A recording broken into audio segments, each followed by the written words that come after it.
Assalamu alaikum wa rahmatullahi wa barakatuh. Before I begin, I sympathize with you. You've been sitting there for a long time. Why don't you stand up?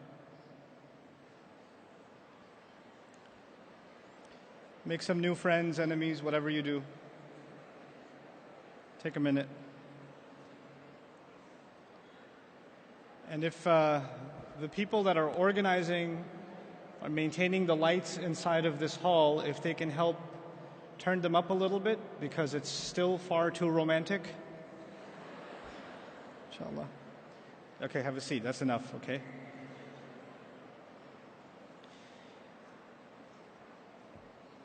Before I begin also, I'd like to say just a couple of introductory comments. I am extremely grateful and proud of what has happened here this weekend.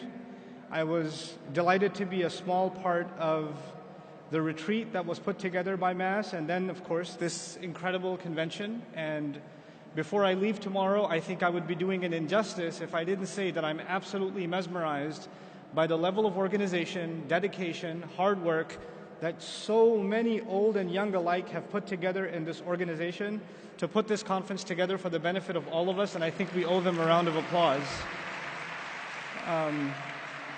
It really is a show of very powerful spirit and what Muslim youth are capable of. And subhanAllah, it's a really great testimony to great things that come ahead. So I'm very, very proud of this organization. I'm honored to be a part of this convention. And really, speakers, I at least speak for myself, we do the easy part.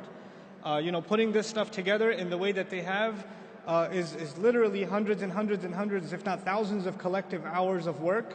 A lot of people spend a lot of time away from family and from other obligations to put something like this together.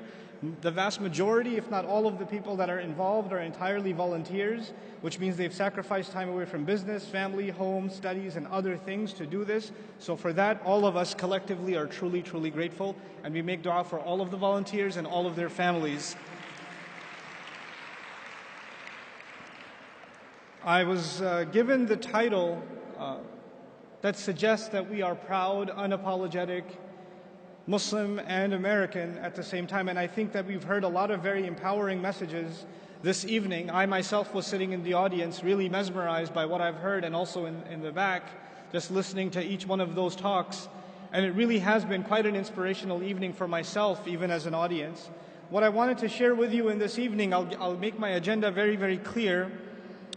When I think about a problem, my first inclination is to think about, just scour through whatever little knowledge I have of the Quran and think about a place in the Quran that I would go to when I think about a problem.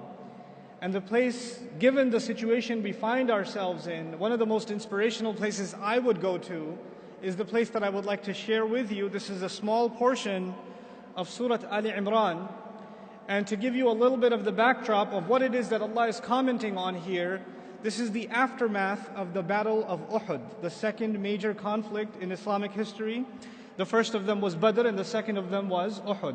And in this battle, the Prophet ﷺ was almost killed. He actually fell unconscious, his face covered in blood, and a lot of companions actually thought he's been killed. And they were completely demoralized until it was discovered later on that he had just fallen unconscious, he had a concussion, but he wasn't in fact killed. What happened thereafter is, of course, it was mentioned, Shaykh Abdul Nasir also alluded to the catastrophe of Badr. 70 of the closest companions and the greatest of the companions were martyred in this battle. And the Muslims had to actually retreat.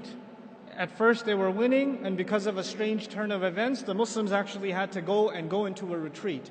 And Quran captures that moment, إِذْ تُصْعِدُونَ وَلَا تَلْوُونَ عَلَىٰ أَحَدٍ وَالرَّسُولُ يَدْعُوكُمْ فِي أُخْرَاكُمْ.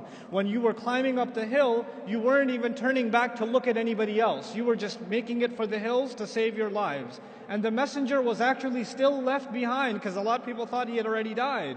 So the messenger still left back on the battlefield, and the messenger then called you from behind. فَأَصَابَكُمْ غَمًّا بِغَمٍّ. So catastrophe after catastrophe and emotional disaster on top of disaster struck you. You were completely taken as if things couldn't get any worse, and then more news hit you like it couldn't get any worse on top of that. So this is a really deeply painful scenario in the Muslim community. But what's worse, after the Muslims make their escape, whatever Muslims have survived that have been deeply injured, they make their mistake. The Quraysh did not pursue them up the mountain. They spoke and they talked trash to the Muslims from the bottom of the mountain and talked about how they've won, they've been victorious, and they left. And now the Muslims who've been demoralized, also been humiliated in a sense, are trying to gather their losses and barely able to stand up when the news comes that there's a rethought by the enemy. The enemy had left the battlefield, but the enemies, and we scouted them, we had intelligentsia keeping an eye on how far they went back, and they had a thought, well, you know, the Muslims are pretty injured right now, and they're pretty demoralized, so they're down for the count. So if we just come back and finish the job, this might be it. We might not have to do this again. So the Quraysh thought, maybe we should just go back and finish the job. So even though they had left the battlefield, rumor came, and actually good intelligence came, that they're heading back to finish the job. And it's at that point that the Prophet ﷺ said, before they get back, we're going to get up and go after them. But he's not talking to an army that is deeply motivated and full of zeal and shouting takbirs. He's talking to an army that has seen, including his own uncle, slaughtered and really mutilated. And they've seen some of the greatest warriors be annihilated. And on top of that, the ones that have survived, many of them are deeply injured, not to mention the demoralized situation that exists. And now the Prophet is saying, get up, we're going after the enemy. They just, not hours ago, they ran away from the enemy up the mountain. And now they're being told, get up, forget defense, we're going on the offense. That's what they're being told. And in that scenario, companions that could barely stand up, got up.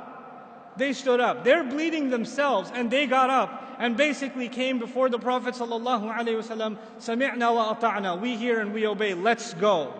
Let's move. These incredible human beings. And this was so powerful that Allah Azza wa Jal Himself decided to comment on this remarkable moment, timeless moment in history. And that's what I wanted to share with you. The relevance of it to our discussion is something I leave up to you. I will not spell that out for you. I want you to think for yourselves. Fihi dhikrukum. Quran is talking about you and your situation. How do these remarkable words apply to us? I will not elaborate. That is for you to decide.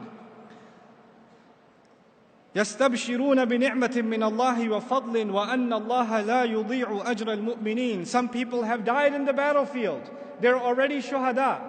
And Allah says about those shuhada that they are already before in the company of Allah, enjoying themselves, full of happiness.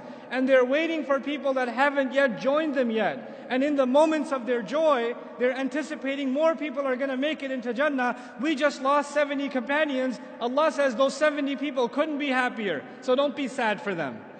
They're really happy right now. And they are enjoying ni'matin min Allah wa fadl. They're enjoying the favor of Allah, and on top of that, additional blessings. And another